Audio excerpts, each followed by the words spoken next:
El incendio forestal del Valdeuso continúa activo y ha calcinado ya unas 10.000 hectáreas con un perímetro de 75 kilómetros. La evolución del fuego ha permitido levantar el confinamiento en la Vila Bella y en gran parte de Onda, aunque en la urbanización Nueva Onda y la pedanía Artesa siguen afectadas por las restricciones. Más de 640 efectivos y 34 medios aéreos mantienen las labores de extinción. Además, el ejército ha incorporado helicópteros de la FAMET al dispositivo para reforzar las tareas de extinción. El operativo ha logrado avances, aunque los rebrotes registrados durante la jornada han retrasado la posible estabilización del incendio, lo que ha llevado a la Generalidad a activar el nivel 3 de riesgo máximo de incendios forestales. La delegada del Gobierno en la Comunidad Valenciana, Pilar Bernabé, ha asegurado que siguen sin tener indicios de que el incendio sea por causas naturales.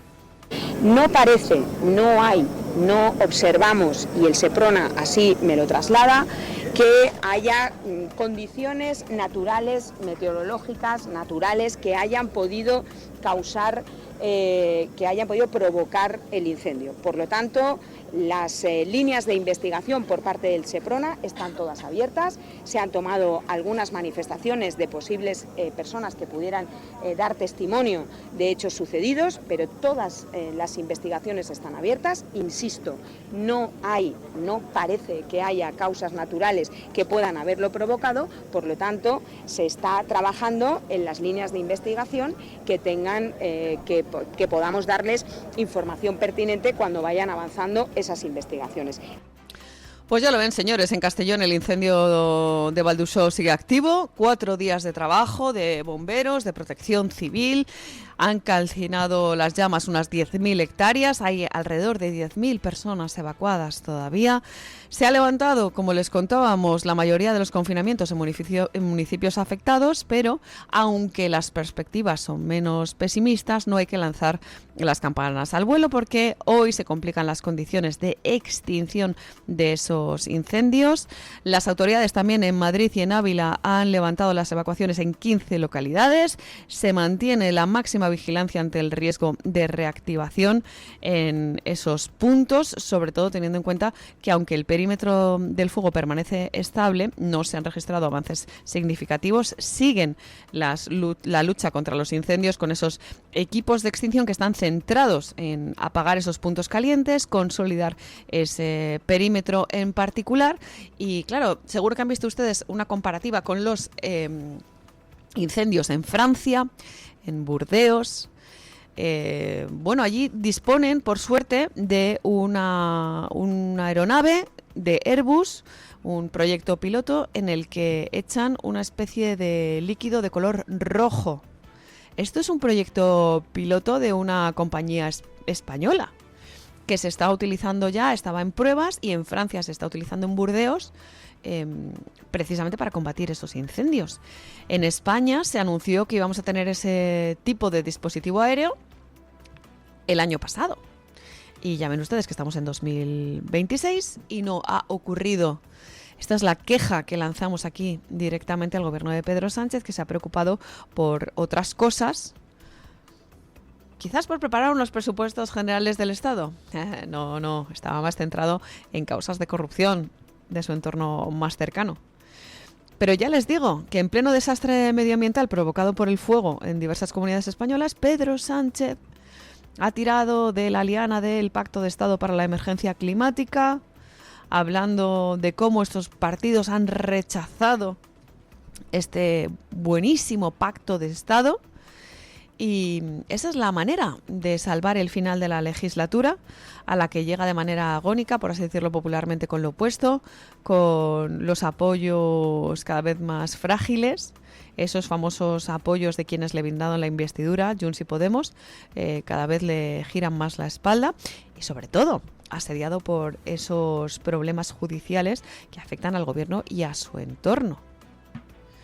Insisto en el tema de los presupuestos, que no los ha aprobado en este mandato y que es algo realmente chocante cuando directamente tira de datos macroeconómicos para presumir de gestión.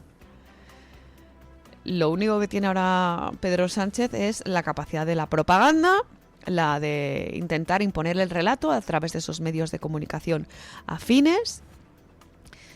Todos sabemos que Pedro Sánchez es un superviviente a nivel político, ha sido capaz de darle la vuelta a unas elecciones primarias dentro del Partido Socialista, irse por la puerta de atrás y volver con una urna medio oculta. Saben ustedes ya de qué estoy hablando, ¿no? De ese procedimiento cuando menos oscuro que le permitió evitar su caída. Y así ocurrió también en el año 2023, se mantuvo a flote. Veremos qué pasa más adelante. Pero en cualquier caso, ayer habló Pedro Sánchez tirando de ese balance económico. Y eso sí, qué curioso es cómo va la opinión pública por un lado y las intenciones, las líneas políticas del gobierno por otro. Ayer Pedro Sánchez se puso a explicar datos económicos sobre los que no le preguntó absolutamente nadie. En el turno de palabra, lo que verdaderamente preocupaba a los periodistas allí congregados, esas personas que tuvieron la suerte, el privilegio de preguntar, le preguntaron por cuestiones como, por ejemplo, qué pasa con su hermano y su mujer con esas causas judiciales. Vamos con lo que dijo Pedro Sánchez. Pedro Sánchez ha defendido a su hermano David Sánchez y a su esposa Begoña Gómez al asegurar que las investigaciones judiciales que les afectan responden a causas políticas. Durante el balance del curso político, el presidente afirmó que ambos cuentan con una trayectoria de integridad y profesionalidad, y también criticó la actuación de las acusaciones populares impulsadas por PP y Vox, a las que atribuyó una intencionalidad política. Además, también reivindicó la trayectoria de Begoña Gómez, señalando que renunció a su empresa cuando él llegó a la Moncloa para evitar posibles conflictos de interés y que ya colaboraba con la Universidad Complutense antes de su llegada a la presidencia del gobierno. Sánchez insistió en que la Fiscalía solicitó el archivo de ambas causas y cuestionó el uso de la actuación popular con fines políticos. Curioso, porque ni en el caso no de mi familia, de David Sánchez y de Begoña Gómez, la Fiscalía ha pedido el sobreseimiento. En el caso, por ejemplo, de Begoña Gómez, un supuesto delito de malversación, no ha sido ni requerida la abogacía del Estado, que en teoría está para defender los intereses de la administración pública. Entonces, ¿qué es lo que nos queda? Que es lo que ustedes se han hecho eco los medios de comunicación, las acusaciones populares. Las acusaciones populares no están impulsando una causa política. Yo creo que eso no es una opinión, eso es un hecho. Eso es un hecho. Gustarán más o menos, pero es así. Por tanto, es evidente, resulta evidente que hay una intencionalidad por parte de estas acusaciones populares y, por cierto, por parte también de partidos políticos. De verdad que yo ayer no me lo podía creer. Pedro Sánchez es capaz de absolutamente cualquier cosa. Eché de menos que dijera que Sánchez y Gómez son apellidos muy comunes entre todos los españoles y que quizás ese David Sánchez del que hablan los tribunales pues no es su hermano, que es que se le conoce como David Azagra, que es otra persona. O que esa Begoña Gómez no es su Bego, que puede ser cualquier otra señora, ¿verdad? Esto pasa, por desgracia, con apellidos que son tan frecuentes, ¿no? Que puede haber una equivocación. Claro, esto que decimos con medio de broma también pasó con ciertas tertulias de corte izquierdista, ¿no? ¿Se acuerdan ustedes de los 2 DNIs del juez Peinado? Bueno, pues este es el espectáculo, ¿no? Y allí estaban los periodistas que yo creo que debían pensar, esto es una cámara oculta, nos están grabando. Hay algún espejo de estos que son dobles, ¿no? Y están viendo el espectáculo desde fuera diciendo, a ver cómo reaccionan a esto que está lanzando Pedro Sánchez, ¿no? Cómo observan los periodistas que estaban, pues, lógicamente, poniendo cara de póker, ¿no? En plan de que, pero no puede ser que esté diciendo esto. No puede ser que con esa vehemencia, con esa convicción, con ese tono tan tajante, estuviera intentando hacernos ver que esa Begoña y ese David de los que nosotros les hablamos, pues no son quienes son, no son ni su esposa ni su hermano. Y claro, nos toma por idiotas, ¿no? Si piensan que vamos a comprarle ese mensaje. Me da la sensación de que, como se suele decir en los memes de internet, en su cabeza sonaba espectacular. Y verbalizado, pues la verdad es que pues nos tiene que asombrar. Que no hablamos de su esposa y que no hablamos de su hermano. Ya. ¿Usted cree que Begoña Gómez o David Sánchez habrían conseguido lo que consiguieron si no hubiera sido por usted? Que hubieran llegado, por ejemplo, a mediar con el rescate de Europa, en el caso de Begoña Gómez, al tema de la cátedra con la Universidad Complutense, a gestionar todas esas relaciones a nivel internacional dentro de la Organización Internacional del Turismo. Begoña Gómez, con sus cualidades, ¿habría conseguido eso? ¿Y qué pasa con David? Con David, el que habla muchos idiomas y que, pues, una celebridad, ¿habría conseguido ese puesto en Badajoz? Me da la sensación de que no, así que no nos tome por idiotas. Pero vamos, que Pedro Sánchez está a un minuto de aparecer como protagonista de la célebre película de sobremesa de serie B, en la que hay un hombre muy, muy, muy enamorado de su mujer y que al final la empuja por las escaleras y que parezca un accidente. A un minuto estamos de que sea protagonista de una película así. Siempre, siempre en el caso de la ficción, ¿no? Yo creo que para ver si nos creemos, si nos tragamos absolutamente su relato, ¿no? Todas sus mentiras. Esto muestra hasta qué punto ha perdido el sentido de la realidad o si realmente Pedro Sánchez es uno de esos mentirosos que se acaban creyendo sus propias mentiras. Pero eso sí, está decidido a que todos los españoles compremos su mensaje y que perdamos la cordura a la hora de hacer balance de lo que es el gobierno de Pedro Sánchez. Ya no solamente por el tema económico, ¿no? Haciendo caso omiso a lo que se le ha dicho una y otra vez sobre los presupuestos generales del Estado, pero es que tampoco se hizo eco de cómo había perdido más de un centenar de votaciones en el Congreso. Aún así, salió ese Pedro Sánchez triunfalista diciendo que le quedaba un año para culminar las reformas, que iba a seguir avanzando dentro de esa España de la gente. Y de nuevo volví a hablar de esas familias españolas y de qué importante era su gobierno para todos nosotros, ¿no? En fin, lo que vimos ayer de verdad que era para no creer, que sería de risa si no fuera una auténtica tragedia que nos compete a todos los españoles, que somos los que sufrimos todos esos desmanes. Y en el caso de esta suerte de cámara oculta, lo que hizo es, pues, evidenciar quién está al mando con ese perfil tan narcisista. Hoy tenemos la suerte de que en la tertulia vamos a contar con doña Lucía Echevarría y con Julián Victoria para hablar de estas cuestiones, ¿no? ¿Cómo es posible que salga con ese tono triunfalista? ¿Y cómo es posible que con esa vehemencia y de esa manera tan tajante nos lance estas mentiras que cuanto más gordas son, más nos tienen que hacer dudar y pensar sobre quién está al mando dentro de Moncloa. De Moncloa, ojo, y del Partido Socialista. Atención que seguimos tirando de los hilos de corrupción y en este caso tenemos que centrarnos en la financiación de Ferraz, del Partido Socialista. Saben ustedes que se están investigando varios casos de corrupción del PSOE de manera simultánea. En este caso, en algo relacionado con las cloacas, tenemos una última hora sobre quién movía los hilos del PSOE. Las dos secretarias del PSOE han declarado como testigos ante el juez Santiago Pedraz y han esclarecido un poco más la trama sobre las cloacas del Partido Socialista. Ambas trabajadoras aseguraron que Leire Díez mantenía reuniones con el entonces secretario de organización, Santos Cerdán, en la sede de Ferraz, sin registrar oficialmente sus visitas. Según los testimonios, la exmilitante accedía al edificio utilizando una plaza de aparcamiento autorizada por Cerdán, lo que le permitía evitar el control de acceso.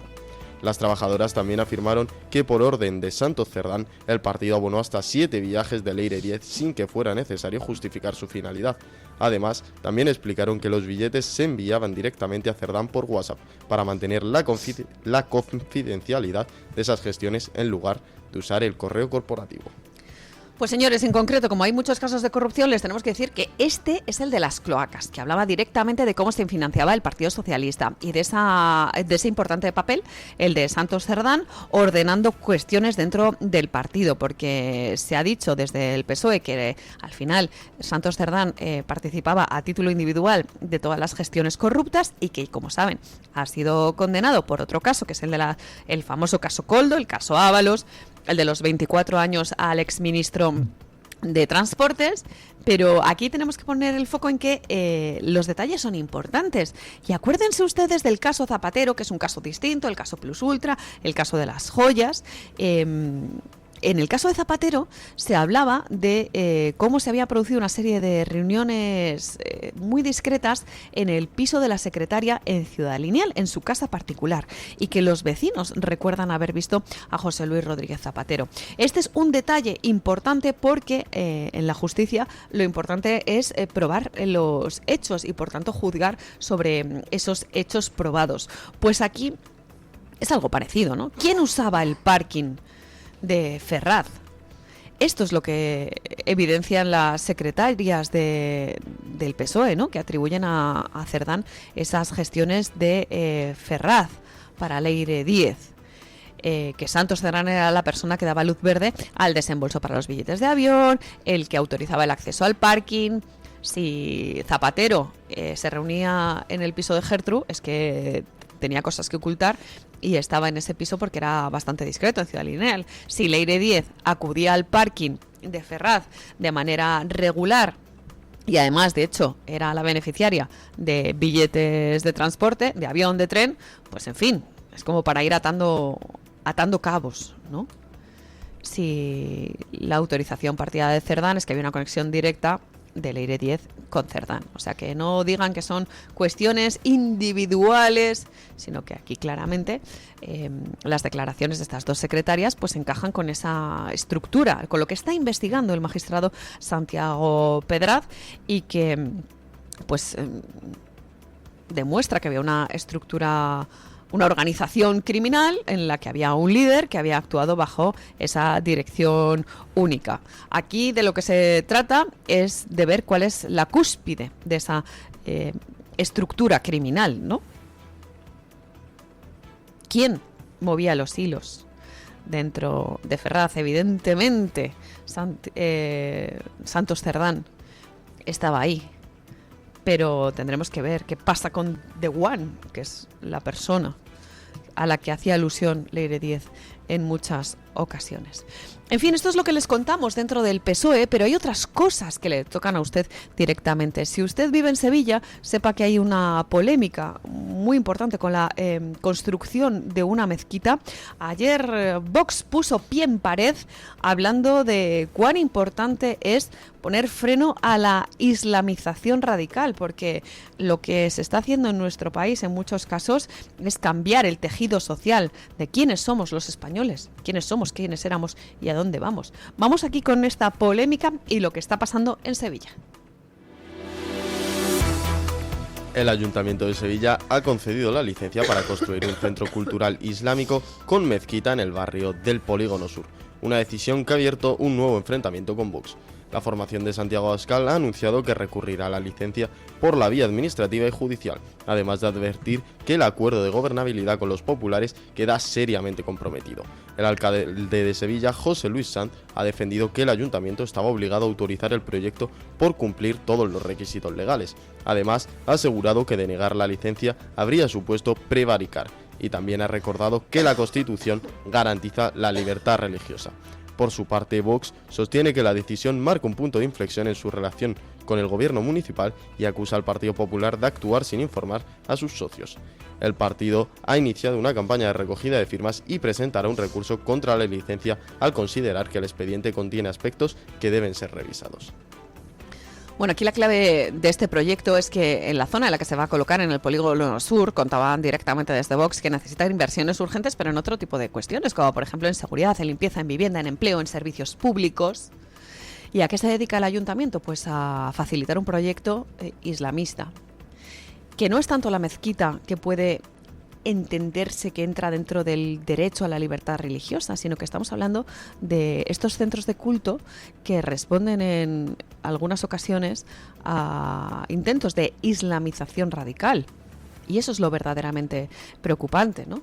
Que haya una expansión acelerada del Islam vinculada a decisiones políticas específicas en materia de inmigración o de eso que llaman ahora, ¿no?, la integración. pues si verdaderamente hay que integrarlos, lo que es importante es que pues se adecúen a nuestras costumbres. No estamos hablando específicamente de la cuestión del culto.